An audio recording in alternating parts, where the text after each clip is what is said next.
नमस्कार मंडळी, मी किशोरी। आज आपण बघणार आहोत स्वीटकॉर्नचे थालीपीठ। तर त्यासाठी इथे मी एका स्वीटकॉर्नचे दाणे काढून घेतलेले आहेत। 1 ते 2 पाण्याने स्वच्छ धुवून घेतले, चाळणीमध्ये काढून घेतले आणि आता मी मिक्सरच्या पॉटमध्ये घालून अगदी बारीक ह्याची पेस्ट तयार करून घेत आहे। तर एकदम बारीक अशी मी पेस्ट तयार करून घेतली। आता एका भांड्यामध्ये काढून घेत आहे। त्यानंतर आता त्यामध्ये 2 टेबलस्पून तांदळाचं पीठ, 3 टेबलस्पून बेसन, पाव चम्मच हळद, अर्धा चम्मच तिखट, चवीनुसार मीठ आणि पाव चम्मच ओवा घातलेला आहे।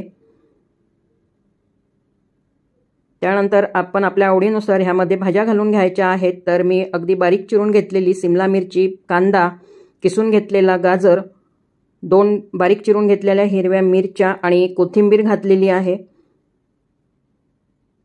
सर्व मिश्रण जे आहे ते छान मिक्स करून घ्यायचं आहे।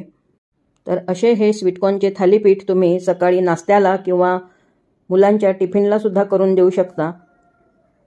मिश्रण मिक्स करून घेतल्यानंतर त्यामध्ये थोडं थोडं पाणी घालून ह्या मिश्रणाची कन्सिस्टन्सी ॲडजस्ट करून घ्यायची आहे आणि ठीक असं मी बॅटर तयार करून घेतलेला आहे। आता पॅनला तेल किंवा तूप किंवा बटरसुद्धा लावून घेऊ शकता। तर मी बटर लावलेलं आहे आणि त्यावर मग हे मिश्रण घालून त्याचे थालीपीठ तयार करून घ्यायचे आहेत।